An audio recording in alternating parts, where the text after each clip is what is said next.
مدينة أثرية غامضة تحت سطح الأرض، يا ترى مين بناها؟ البشر ولا الجن؟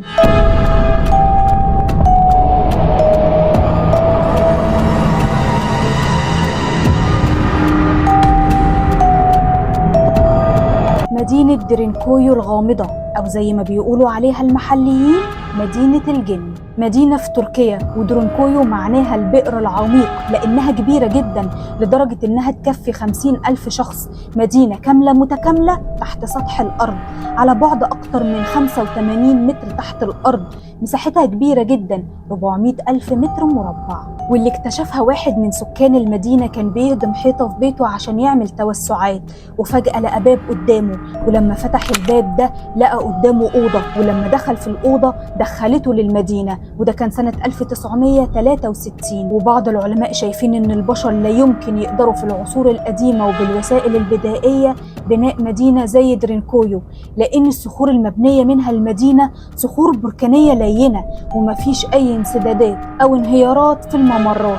وده بقى معناه إنها مبنية بهندسة دقيقة جدا، على الرغم إن ما كانش فيه تكنولوجيا في الوقت ده، وعشان كده اللي بناها كائنات خارقة وذكية جدا زي الفضائيين. ولكن بقى الناس كان ليهم رأي تاني، وقالوا إن الجن هو اللي بنى المدينة لأنه بيمتلك القدرات الخارقة، وإن الجن كانوا ساكنين المدينة وسابوها لما البشر بدأوا يسكنوا سطح الأرض. وده لأن المدينة جواها ممرات بتوصل لمدن تانية، عاملة كده زي المبنى اللي متكون من طبقات. الطبقة الأولى مبنية من 1400 سنة، والطبقات الأعمق مبنية من قبل كده بكتير، وده معناه إنهم بدأوا من مركز الأرض وبعدين طلعوا لفوق. والغريب بقى إنهم اكتشفوا 20 طبقة من المدينة على عمق 51 متر، ولكن العمق الباقي لسه ما تمش اكتشافه. وموجود في المدينة كل سبل الراحة، غرف النوم والمطابخ المجهزة والممرات وأماكن العبادة والمقابر، ومدرسة وأماكن مخصصة لتربية الخيول والمواشي، وسلالم للتنقل بين الطبقات، و15,000 فتحة تهوية متوزعة بطريقة تأمن الهواء لكل المدينة بهندسة دقيقة جدا ومتطورة جدا بالنسبة للعصر ده. طب ازاي؟ ومش بس كده، ده فيها كمان 52 بئر بيتغذوا من نهر بيمر في المدينة. والعلماء بقى بيقولوا إن سكنها بالفعل 20,000 شخص. أبوابها ضخمة جدا وتقيلة، والغريب في الموضوع إن الأبواب دي كانت بتتقفل وما ينفعش تتفتح إلا من جوه.